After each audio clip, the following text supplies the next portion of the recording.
오늘장 영향을 줄 수 있는 투자 뉴스 확인해보는 시간입니다. 투자 뉴스앤 전략, 야천투자연구소 남인호 소장, LNS홀딩스 김선영 대표, 타키오뉴스 조우진 대표와 하이투자증권 이권희 부장 함께하겠습니다. 어서 오세요. 자, 밤사이 세계인들의 이목은 FOMC 회의 결과에 쏠렸었죠. 첫 번째 이슈, 바로 예상대로였다. 다시 한번 0.25%포인트 금리 인상에 나선 연준 확인해보겠습니다. 자, 오늘로써 이제 연준은 10회 연속 금리를 인상했고요. 기준금리는 5.25% 수준에 달하게 됐습니다. 사실 향후 행보에 더 초점이 맞춰졌던 이번 회의, 대표님 어떻게 좀 보셨습니까? 네, 일단 오늘 새벽 같은 경우는 성명서가 먼저 발표가 됐고요. 근데 성명서에서 항상 말씀드렸지만 비둘기파적으로 발표하게 되면 그 뒤에 이제 인터뷰 나왔을 땐 좀 매파적으로 발언한 게 보통 이제 파월 의장의 이제 패턴이었는데, 일단 오늘은 성명서 자체만 먼저 읽어봤을 때는 좀 비둘기파적 느낌이 분명히 있었습니다. 제가 좀 요약을 한번 해봤는데요. 일단 첫 번째로는 이제 사실 중요한 포인트가 코로나 때문에 그동안 이제 사실 비대면으로 계속 진행을 했었는데 이번에 대면으로 이제 열려가지고 좀 중요했습니다.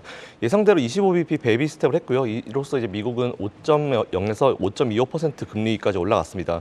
현재 뭐 지방은행들 이슈가 있지만 여전히 은행들은 안전하다라고 얘기했고요. 추가 긴축이 필요한지 여부는 지금까지 진행한 금리 인상들의 어떤 효과, 그리고 경제와 인플레이션, 그리고 금융시장의 여건들을 좀 보면서 결정할 거다라고 멘트 나왔었고, 현재 진행 중인 대조표 축소는 그대로 진행한다는 부분도 있었고요. 중요한 포인트는 이제 FOMC 성명서 문구인데 이제 이걸 제가 2월, 3월, 5월 걸 다 봤는데요. 일단 어떻게 바뀌었냐면은 2월 달에는 이제 금리 인상을 이어가는 것이 적절하다고 판단한다라고 나왔습니다. 근데 3월 달에는 현재로서는 금리 인상이 적절하다라고 판단했고요. 이번 달에는 긴축을 이어가는 게 적절한지는 생각해 보겠다 이렇게 나왔습니다. 쉽게 얘기하면은 추가적인 정책의 어떤 이제 추가적인 정책 확인이 문구가 좀 빠지긴 했지만 동결에 대한 결정은 이번에 없었다라고 좀 보시는 게 맞는 것 같고요. 중요한 건 이제 파월 의장의 발언이었는데 인터뷰를 쭉 내용을 들어보니까 그냥 한마디로 요약하면은 이번에 정말 많이 빠져나갔다 이렇게 좀 느꼈습니다. 왜냐하면은 6월 FOMC에는 프로젝션, 즉 다플러스 발표가 되는데 다플러스에서 잘 아시겠지만 이제 앞으로 연준의 금리 인상 어떤 그 강도에 대해서 나올 수 있기 때문에 이제 아무래도 다음 달로 좀 넘기면서 이제 지표들을 한번 더 보겠다 이런 식으로 나왔습니다. 일단 되게 굉장히 많은 내용들이 있었는데 일단 이번에 좀 달라진 부분, 좀 포인트를 잡아야 될 게 지난 회의에서는 경기 침체는 피할 수 있을 것 같다, 뭐 그리고 소프트 랜딩까지 가능하다 이런 얘기가 있었고 뭐 노랜딩 뭐 이런 얘기도 있었는데 이번엔 좀 달라졌습니다. 약한 침체 가능성 얘기를 파월 의장이 처음으로 이제 입으로 얘기했다는 게 좀 포인트인 것 같고요. 연이은 금리 인상을 불필요하면서 매번 이제 회의 때마다 데이터를 보고 결정하겠다 이런 식으로 얘기했습니다. 그리고 이번 회의에 대부분의 위원들이 25bp에 찬성했지만 일부 위원들은 다음 회의에서 동결 의견을 냈다고 얘기했고요. 그리고 이제 현재 상황은 이제 경기 침체 가능성보다는 연착륙이나 약한 침체 가능성이 좀 더 높다 이런 식으로 얘기했습니다. 일단은 뭐 인플레이션 목표치 2%라는 얘기 다 했고요. 하지만 갈 길은 멀다라는 부분까지 추가적으로 멘트했습니다. 그리고 중요한 포인트, 실리콘밸리뱅크 그리고 이제 시그니처 뱅크 그리고 퍼스트 리퍼블릭 뱅크 이 세 은행들은 사실상 각자 문제가 원래 있었기 때문에 원래 위험했기 때문에 쓰러진 거지 이거 가지고 큰 문제가 발생할 건 아니다라고 얘기했고요. 중요한 포인트, 대형은행은 대형은행들이 할 일이 있고 중소형 은행들은 중소형 은행들이 할 일이 있다라고 이제 이렇게 얘기한 부분이 사실 지금 은행에 대한 어떤 위기설이 너무 과하다라는 걸 파월 의장이 직접 멘트했다라는 거 체크해 보시면 좋을 것 같습니다. 이게 무슨 80년대 미국에서 사실 그 이제 다른 은행들의 어떤 그 쓰러진 어떤 사건이 있었어요. 근데 그거랑 비교를 했는데 사실 그거랑 비교하는 거는 무리고요. 2008년도랑 비교하다 안 되니까 이제 90년도랑 또 비교하는 것, 80년도랑 비교하는 것 같은데 그것도 무리수다라고 좀 말씀드리고 싶습니다. 그리고 앞으로 은행들에 대해서 통폐합할 계획이 없다라고 얘기했고요. 그리고 오늘 성명서에 변화된 부분이 중요하지만 만약 필요하다라고 판단되면은 금리 인상을 추가로 할 준비도 되어 있다. 사실 이게 제일 중요한 포인트인 것 같습니다. 한마디로 딱 요약해서 말씀드리면 이번 달 공 넘겼고요. 6월 달 다플러스 발표된 6월 달에 아무래도 굉장히 중요한 달이 될 수 있을 것 같으니까 일단은 뭔가 좀 쉽게 얘기하면 어정쩡했습니다. 그래서 이제 오늘 우리나라 증시도 좀 어정쩡한 영향을 좀 받을 수밖에 없을 것 같은데 지금 미국의 언론들, 월가의 언론들 보니까 사실 연준은 별 얘기 안 했는데 혼자서 지금 또 계속 또 소설을 쓰고 있는 그런 액션들이 나오고 있어요. 그러니까 너무 과하게 걱정할 필요 없고 그냥 이번에는 아무것도 없었다. 뭐 그들은 기대했겠지만 뭐 기대치대로 얘기를 안 했기 때문에 좀 문제가 되는 건데 이건 사실 문제가 아니다라는 부분 멘트 드리겠습니다. 어정쩡했다라는 말이 딱 와닿는 것 같아요. 일단 이번 5월 FOMC 회의보다는 다플러스 공개되는 6월 FOMC 회의에 우리는 또 초점을 맞춰볼 필요가 있을 것 같은데 자, 일단 오늘로써 한미 금리 차는 역대 최대 수준으로 벌어지게 됩니다.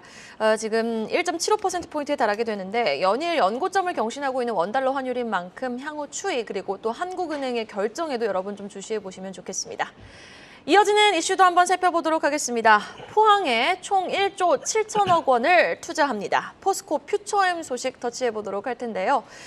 자, 지금 이렇게 되면은 전남 광양에는 1조 2천억 원을 그리고 지금 포항에는 1조 7천억 원을 추가 투입해서 소재단에서 아주 좀 공격적으로 증설에 나서겠다라는 의지로 풀이되는데 어떻게 보셨습니까? 남인우 소장님. 네, 그렇습니다. 작년에 광양이 투자했고 이제는 포항에 투자합니다. 그래가지고 광양과 포항을 말 그대로 배터리 클러스터로 만들겠다는 얘기입니다. 2차 전지하면은 세계 제1의 기업, 그 말 그대로 포스코 퓨처 M이 되겠다는 그 뜻입니다. 이번에는 중국에 있는 화유 코발트라는 기업과 같이 MOU를 맺었는데요. 여기는 원료 공급을 하는 기초적인 그런 회사라고 볼 수 있겠습니다. 지금 자료 화면 나오고 있습니다만 말 그대로 포스코 퓨처 M은 2차 전지에 가장 필수적이라고 볼 수 있는 원료라든가 음극재라든가 양극재의 전 단계인 전구체까지도 모두 다 일괄적으로 생산할 수 있는 그런 기업이 된다라고 결론 짓겠습니다. 자, 제가 오늘 한 가지만 더 말씀드리면요. 여러분, 어떤 업종이든지 간에 성공할 기업들은요, 꼭 보셔야 될 게 있습니다. 뭐냐? 바로 투자입니다. 제가 최근 들어서 특히 금년에 2차 전지 기업들이 많이 올랐지 않습니까? 그러다 보니까는 사업 정관에만 우리도 2차 산업 추진할래, 뭐 사업의 정관에 넣을래 이렇게 하는데 그거 엉터리입니다. 절대로 사업 규정에 넣었다 그래 사업 정관에 넣었다고 2차 산업에 대한 매출이 일어나고 순이익이 일어나는 게 아니고 지금 포스코 퓨처엠처럼 꾸준한 투자를 해야 됩니다. 그리고 이 투자했다고 바로 금년에 돈 버느냐? 아닙니다. 최소한도 3년 동안 돈 못 벌기 때문에 저는 여러분들이 혹시라도 가지고 계신 종목 중에서 최근 3년 동안에 투자를 한 경과가 있는가 없는가 한마디로 요약하면 우물가에서 숭늉 찾는 기업들은 절대 투자하시면 안 된다는 뜻입니다. 그래서 내가 가지고 있는 종목군들이 과연 이 업종에 얼마나 투자했는가를 꼭 점검한 이후에 투자에 계속 지속하시는 게 좋다 하는 말씀을 드리겠습니다. 네, 알겠습니다. 자, 지금 고점 대비 소폭 조정을 받은 포스코 그룹주들 사실 신규 매수 관점으로 보면은 참 애매한 것 같거든요. 확실한 조정이 아니다 보니 들어가기에는 애매하고 그렇다고 지금의 조정을 바라보고만 있자니 좀 아쉽고 현 시점 포스코 그룹주 투자 전략은 좀 어떻게 가져가는 게 좋을까요? 이건희 부장님. 일단 지금 에코프로 그룹주들이 전반적으로 조정을 좀 강하게 받고 있는 상황이고요.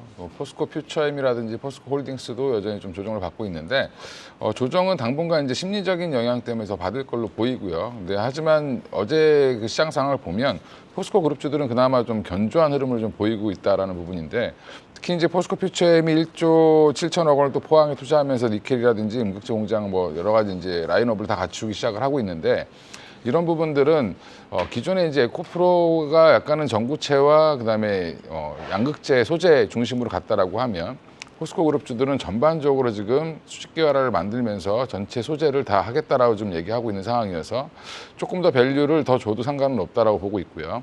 그럼 포스코 퓨처엠을 단순히 지금 밸류에이션상 비싸다라고 지금 얘기하기보다는 뭐 조정 시 매수 관점으로 보시는 게 맞는데 지금 너무 높은 가격에서 조정을 받고 있어서 지금 당장 뭐 들어간다라기보다는 조금은 좀 여유롭게 당분간 2차 전지 관련된 종목들의 흐름은 어쩔 수 없이 에코프로 그룹주들에 의해서 조금 조정을 받을 가능성도 있고 흐름을 따라갈 가능성이 높습니다. 그런 부분들을 감안하셔서 좀 보수적으로 분할 매수하시는 게 맞을 것 같고요. 그리고 이제 그 내용들, 사업 내용들을 쭉 보면 포스코 퓨처엠도 되게 주목을 할 수 있고 포스코 홀딩스도 마찬가지로 주목을 해야 되지만 포스코 DX도 같이 주목을 해보셔야 될 것 같습니다. 이제 광양이라든지 결국엔 지금 포항 쪽에 증설한다라는 얘기는 결국엔 포스코 DX가 관련돼서 이제 뭐 공장 자동화 관련된 여러 가지 사업들을 같이 진행할 수밖에 없다라고 보시면 될 것 같고요. 결국엔 포스코 그룹주들의 갖고 있는 공장들을 효율화하기 위해서는 포스코 DX의 역할이 굉장히 중요하다는 부분. 그래서 포스코 관련된 종목들 여전히 주목을 하시되 너무 급하게 따라 들어가시기보다는 좀 조정이 좀 많이 나온 종목들 위주로 해서 좀 보실 필요가 있지 않겠나 생각하고 있습니다. 네, 알겠습니다. 포스코 그룹주 안에서도 퓨처엠과 DX를 주목해보자. 조금 더 조정이 나올 수 있으니 그 부분을 염두에 두고 신규 투자에 한번 임해보자라고 말씀해 주셨습니다. 이어서 공시 내용 확인해 보겠습니다. 지금 한미 정상회담 이후 투심이 위축된 원전주에 대한 공시 내용이 나왔는데요. 대표 원전주죠. 두산 에너빌리티 1분기 실적이 공개가 됐는데 절대 수치가 예상보다 잘 나온 것 같습니다. 시장이 좀 반영을 해줄까요? 실적 내용 좀 전해주시죠. 예, 1분기 잠정 실적입니다. 잠정 연결 실적이 발표됐는데 3,600억이 넘는 이제 실적을 발표했고 전년 동기 대비로 이제 90%가 넘는 이제 호실적을 보였습니다. 이렇게 높은 실적을 보인 이유는 이제 그 원래 두산 에너빌리티가 재무제표상에서 보면은 이제 잠정 연결 실적이기 때문에 재무제표는 나오지 않았습니다. 단순한 수치만 나온 거고요. 재무제표를 갖다가 작년 그 마지막 실적을 갖다가 비교해 본다면 아마도 두산 밥켓이 작년 마지막 실적을 보면은 두산 밥켓이 차지하는 비중이 매우 높습니다. 근데 두산 밥켓이 지난주에 이제 발표한 실적을 보면 역시 아주 90% 넘는 호실적을 기록했거든요. 그러니까 이번 두산 에너비티의 예상 실적은 예상된 것이다라고 볼 수가 있습니다. 그러니까 그 참고를 알아두시면 두산그룹은 두산 밥켓, 두산 에너비티, 두산 이런 식으로 순차적으로 이제 실적을 발표합니다. 그러니까 두산 밥켓의 실적을 안다면은 두산 에너비티 실적도 예측할 수 있고 더불어서 두산도 실적을 예측할 수 있는 그런 아주 뭐 쉽게 이제 순리적으로 예측할 수 있는 실적 구조를 가지고 있습니다. 이번에 실적은 아마 그렇게 예상이 되는데, 근데 여기보다 더 많은 관심사는 과연 두산 에너비티가 그 원자력 발전에서 원자로를 갖다가 이제 만드는 기업인데, 원자로는 자동차로 이제 비유한다면 엔진이라고 해당합니다. 엔진을 갖다 만드는 기업인데 이것이 얼마만큼 이제 판매를 할 수 있는데, 과연 이제 웨스팅하우스랑 이제 웨스팅하우스에서 발목을 잡으려고 하는데 이 어떻게 해결될 것이냐가 이제 중요한 관심사이기 때문에 여기서 좀 더 말씀을 드리겠습니다. 그 1980년 이후로 세계에서 원자력 발전을 갖다 직접 지은 국가는 이제 한국, 프랑스, 러시아, 중국밖에 없습니다. 여기 미국이 빠져 있죠. 미국에 빠져 있냐면 1978년에 웨스팅하우스가 갖고 있는 TMI, 그러니까 Too Much Information이 아니고 쓰리 마일 아일랜드 사건이 완전히 터졌습니다. 이 때문에 미국에서도 원전에 대해서 이제 뭔가 공포감이 생기면서 원자력 발전을 짓진 않았습니다. 무슨 말씀이냐면 웨스팅하우스는 원자력 발전에 대한 설계에 대한 근본 그 특허는 갖고 있지만 실제로 지은 적은 없다는 것입니다. 그렇다면은 추가로 전 세계에서 러시아 우크라이나 침공 사태 때문에 전 세계에서 원전에 대한 수요가 증가했는데 웨스팅하우스가 직접 지을 수 있는 경우는 없었기 때문에 웨스팅하우스가 직접 지을 수는 없습니다. 결국은 웨스팅하우스가 어디다가 지을지라도 우리나라 원전과 손 잡을 수밖에 없다는 것을 중요하게 여기셔야 됩니다. 우리나라 원전에 어디가 있냐면 아까 말씀드린 러시아와 중국과 프랑스가 있는데, 러시아와 중국을 웨스팅하우스가 손잡을 리는 만무하죠. 그럼 프랑스랑 손잡아야 되는데 프랑스 역시 독자적으로 가고 있기 때문에 굳이 웨스팅하우스가 손잡을 리가 없습니다. 그렇다면 어차피 웨스팅하우스는 우리나라와 손잡을 수밖에 없고 두산 에너비티와 손잡을 수밖에 없는 구조라는 것을 이해하시면 좋겠고요. 참고로 UAE랑 2008년에 그 우리가 원전 수출했는데 당시에도 이런 문제가 불거졌습니다. 그럼 어떻게 해결됐냐를 보면은 결국 UAE 원전 지을 때 웨스팅하우스에 일부 기술 수입료를 지불하는 것으로 끝냈습니다. 그리고 결국 이런 건 특허 문제이기 때문에 특허라는 거는 보통 20년으로 특허 라이센스가 이제 파이널, 제가 갑자기 영어를 써야 돼가지고 그 종료가 됩니다. 그 결국 점진적으로 웨스팅하우스의 입김은 잦아질 수밖에 없는 것이고, 또 하나 이제 아셔야 될 부분은 웨스팅하우스가 미국 기업이 아닙니다. 그러니까 미국 기업이 아니냐면 오너십을 주주에 대해서 캐나다의 브루필드 비즈니스라는 그 사모펀드가 갖고 있기 때문에 사실은 이번에 한미 정상회담에서도 뭔가가 결정적 역할을 하기는 오너십이 이제 캐나다에 있기 때문에 그런 문제도 있지 않을까 싶습니다. 그래서 전체적인 맥락을 이해하시면 두산 에너비티에서는 뭔가 긍정적으로 계속 보시지 않을까 싶습니다. 네, 실적도 잘 나왔고 일단 원전주에 대한 투심이 하루빨리 좀 회복이 됐으면 하는 바람입니다. 원전주 공시 내용 터치해봤고요. 계속해서 실적 이야기 여행 레저 섹터로 한번 확장해 보도록 하겠습니다. 엔데믹과 함께 항공 여행 수요가 지금 빠르게 늘어나고 있는데, 그럼에도 불구하고 대한항공과 하나투어의 1분기 성적표에는 희비가 극명하게 엇갈렸습니다. 자세한 내용 좀 전해주실까요? 네, 올해 뭐 잘 아시는 대로 요즘에 해외여행 가시는 분들이 많습니다. 항공기에 대한 어떤 여행 수요가 좀 살아나고 있는 상황인데, 이만큼 빨리 늘어나는 어떤 이제 수요에 함께 이제 항공권 가격도 좀 빨리 올라오고 있다, 이런 내용이 나오고 있는데요. 특히 유럽이나 이제 미국 등 장거리 노선에 가실 분들이 굉장히 좀 항공료 부담이 커질 것 같다라는 그런 말씀드리겠습니다. 하지만 이제 물론 이제 수요의 증가폭도 이제 빠른 건 맞습니다. 근데 문제가 뭐냐면 현재는 이제 아무래도 공급량이 많이 부족합니다. 이제 여행 가고자 하는 사람들은 많은데 이제 비행기를 띄우거나 그리고 비행기 안에서 일할 어떤 승무원들에 대한 수가 좀 부족한 부분인데요. 항공사는 좀 특수성이 있습니다. 만일 다른 업종 같은 경우는 이제 다 이제 출근하십시오 했을 때 바로 와서 출근할 수 있는데, 항공사 같은 경우는 승무원들은 서비스 교육 처음부터 다시 받아야 되고요. 그리고 이제 파일럿 같은 경우는 예를 들어서 A380 같은 큰 비행기를 끌 때는 최소의 운항 시간이 있습니다. 그걸 갖다가 만약 채우지 못하면 A380 조정 못 하고요. 뭐 근데 그 A380 조정기는 참고로 이제 대한항공에만 있기 때문에 아시아나항공 기장분들은 A380 몰기가 참 어렵다. 그래서 예전과 좀 다르다, 이런 부분이 있습니다. 그래서 그런 특수성이 있기 때문에 아무래도 이렇게 수요가 빨리 살아나도 그거에 맞춰서 공급을 못 맞추기 때문에 가격이 올라가는 뭐 경제학 기본적인 어떤 이제 원리에 따라 맞는 것 같고요. 이 가운데 실적을 발표한 대한항공 같은 경우는 1분기 영업이익이 4,150억 원이 나왔습니다. YOY로 47% 뭐 반으로 내려갔는데 이거는 이제 유류비나 운항비 증가가 있습니다. 이게 막 뭐 영업이익으로 감소했다 그러는데 뭐 특히 화물 매출이 좀 많이 빠졌더라고요. 51%나 빠졌는데 잘 아시는 대로 예전에 코로나 시기에 이제 여행객 수요가 줄었을 때 대한항공이 안에 객실 다 빼버리고 화물로 싹 다 바꿨습니다. 그래서 실적을 굉장히 많이 커버를 했는데 이제 여행객 수요가 살아나니까 다시 안에 이제 화물관 빼버리고 여행 쪽으로 넘겨야 되는데 아직까지 그 승무원들이 맞춰가지 못하고 있기 때문에 여기서 일단 오는 과도기적 구간의 어떤 실적이라 보시면 되기 때문에 너무 큰 염려하실 필요 없을 것 같고요. 하나투어 같은 경우는 코로나 침체를 극복을 했습니다. 드디어 했고 3년 6개월 만에 흑자를 기록했다는 소식이 나왔는데 특히 여행사 관련주들은 뭐 그냥 우스갯소리로 일본 여행이 살아나야지 여행사 관련주들은 살아난다 이런 얘기가 있습니다. 사실 최근에 일본 여행 가시는 분들이 많기 때문에 여행사 관련주들은 제가 봤을 때 하나투어를 시작으로 나머지 기업들도 이제 전략만 잘 짜면은 살아날 수 있을 것 같다는 점 말씀드리고 싶고요. 항공주와 이제 투어 관련주들은 좀 다르게 봐야 된다. 하지만 지금 좀 당장 따라가기 어려운 이제 부분이 있지만 이제 뭐 교육하고 이제 하게 되면 또 금방 따라갈 수 있기 때문에 이 부분 참고하셔가지고 투자해 보시면 좋을 것 같습니다. 하나투어는 42개월 만에 흑자 전환에 성공을 했지만 대한항공은 부진한 실적을 발표를 했습니다. 자, 1분기 지금 부진한 성적표를 발표한 대한항공, 2분기도 좀 부진할까요? 어떻게 보십니까, 이건희 부장님?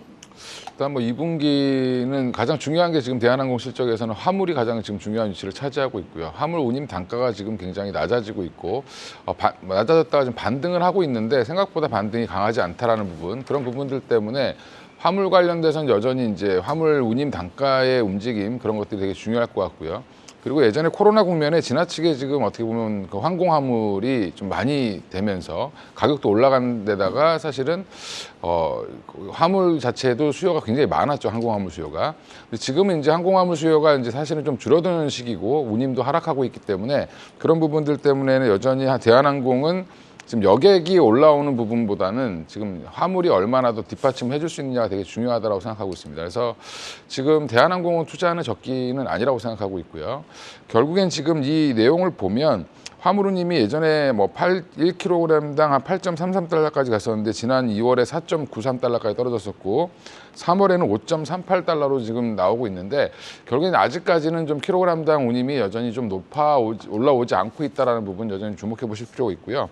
그 이유는 이제 여행 수요가 늘어나고 항공편이 늘어나면서 결국엔 지금 여객기에서도 화물을 실을 수 있는 부분이 있습니다. 그런 부분들도 늘어나고 하면서 화물을 실을 수 있는 비행기들이 많아졌다는 거죠. 그런 부분들이 좀 단가를 내려오게 했다라고 생각하시면 되고, 이 대한항공 실적에서 가장 힌트를 얻으셔야 될 부분은 여객 수요의 증가입니다. 그래서 지금 대한항공 여객 수요는 거의 2019년 그 수준까지 다 올라왔다는 부분이고요. 여전히 아직까지 증편이 다 안 됐고 예전만큼 운항하는 비행기 수가 많지 않지만 올라왔다는 부분은 그만큼 결국에는 지금 항공권 가격이 비싸다라는 거고 마진도 높다라는 부분이라고 생각하시면 될 것 같고요.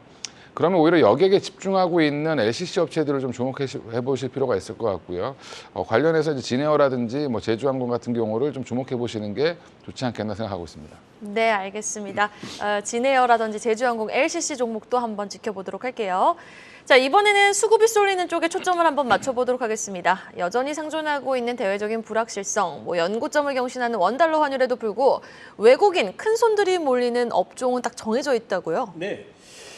여러분, 우리말에 이런 말이 있죠. 음지가 있으면 양지가 있다는데요. 사실 작년 그리고 금년에 워낙 기업들이 영업 여건이 힘듭니다. 그런 가운데서도 유독 몇 개 업종은 상당히 좋은 업황을 보이고 있는데요. 여러분들께서는 업황 좋은 거 어떻게 파악하십니까? 제가 하고 있는 걸 알려드릴게요. 저는 외국인 투자가들이 그 업황을, 그 업종, 그 기업을 사느냐 안 사느냐를 보고 판단합니다. 자, 그러면 외국인들이 최근 들어서 어느 기업을 주로 사는가를 자료를 통해서 설명드리겠습니다. 자료 올려주시면 고맙겠습니다.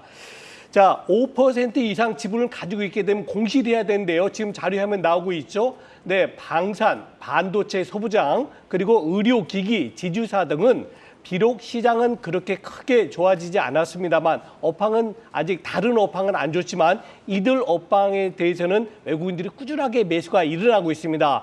뭐 대표적인 기업 몇 개만 말씀드려볼게요. 현대, 롯데라든가 한국, 항공우주 요즘 주가 상승 좋지 않습니까? 그 이유가 뭘까요? 모건스탠리라든가 피델리티 같은 외국계에서 매수가 꾸준히 일어나고 있는 것이고요. 솔브레인이라든가 워닝 머티리얼즈, 한솔케미칼도 마찬가지입니다. 피델리티라든가 베어링, 블랙록 같은 펀드에서 꾸준하게 매수를 하기 때문입니다. 외국계들은요 절대로 이거 올라갈 거야 그래서 절대 안 삽니다. 그들은 반드시 뭘 봅니까? 숫자를 봅니다. 즉 업황이 좋아지고 있다는 입증 자료가 있어야지만이 매수 허가가 떨어지거든요. 그래서 우리 시청자분들도 오늘 나온 저 자료 꼭 챙기셔가지고 한 가지만 주의사항 말씀드리면 이거 지금 많이 오른 종목은 꽤 올랐어요. 최근 한두 달 동안 20% 이상 오른 것도 있거든요. 그거 절대 쫓아 사시면 안 됩니다. 이들 종목들이 조정 꼭 옵니다. 그때 매수하시면 좋겠다는 말씀을 드리겠습니다.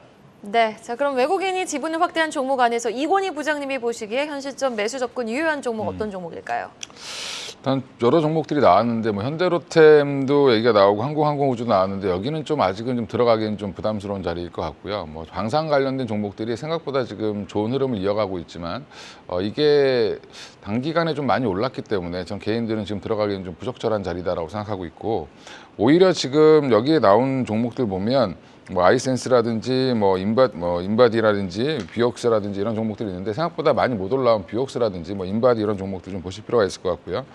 그리고 이제 한솔케미칼 같은 경우도 생각보다 지금 굉장히 많이 바닥에 있습니다. 한솔케미칼 같은 경우는 중장기적 관점에서는 반도체 업황 살아나게 되면 무조건 좋아지는 기업이고요.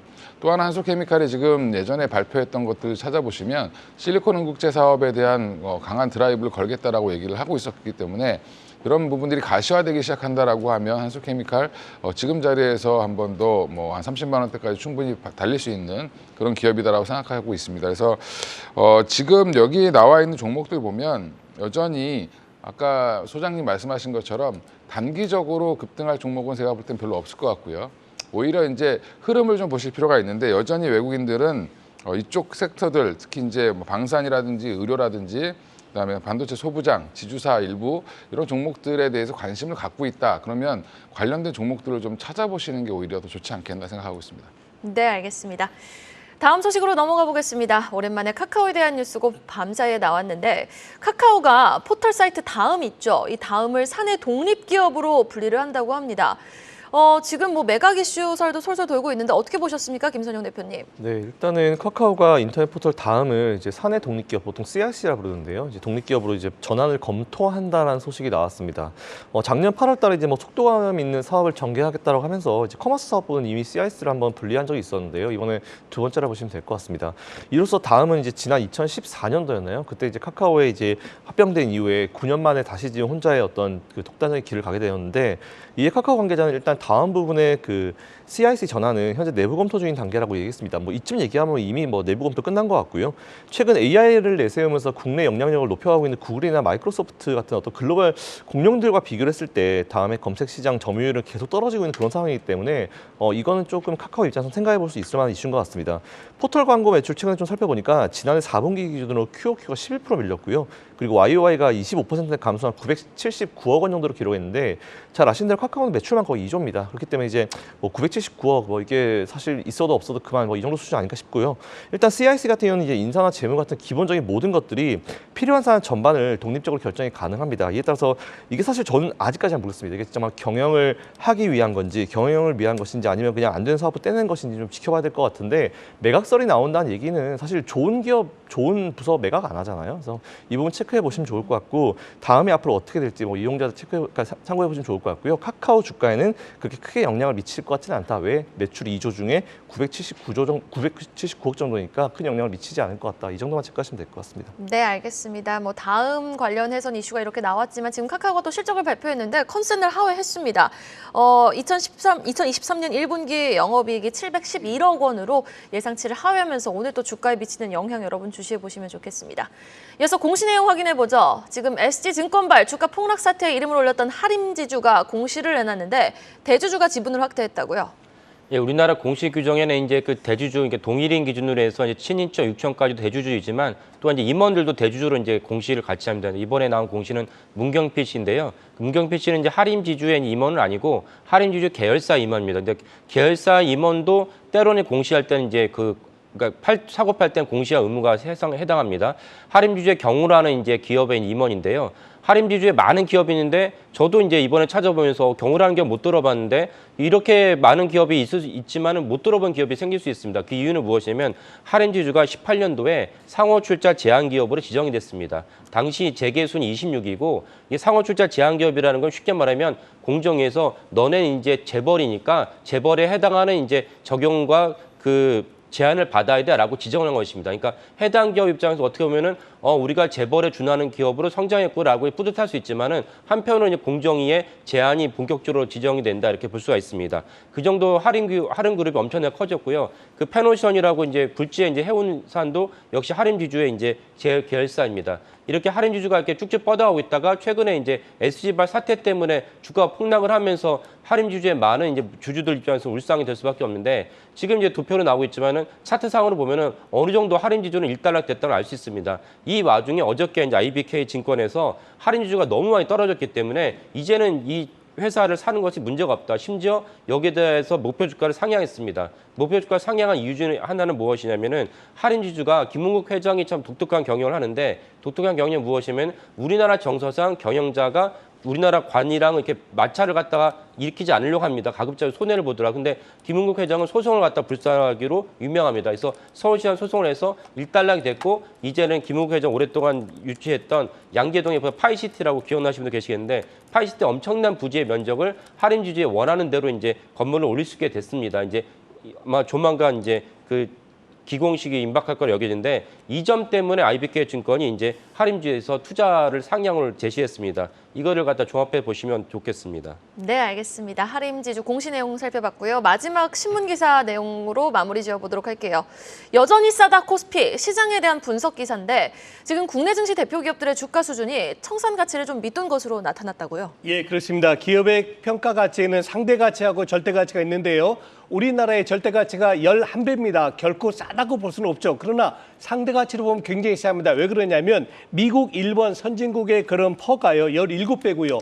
중국이나 인도, 즉 우리보다 경제 규모가 적은 국가들도 퍼가 12배입니다. 절대적으로 말씀드리면은 상대 가치로 볼 때 우리 대한민국 주가는 매우 저평가되어 있다라고 얘기하겠습니다.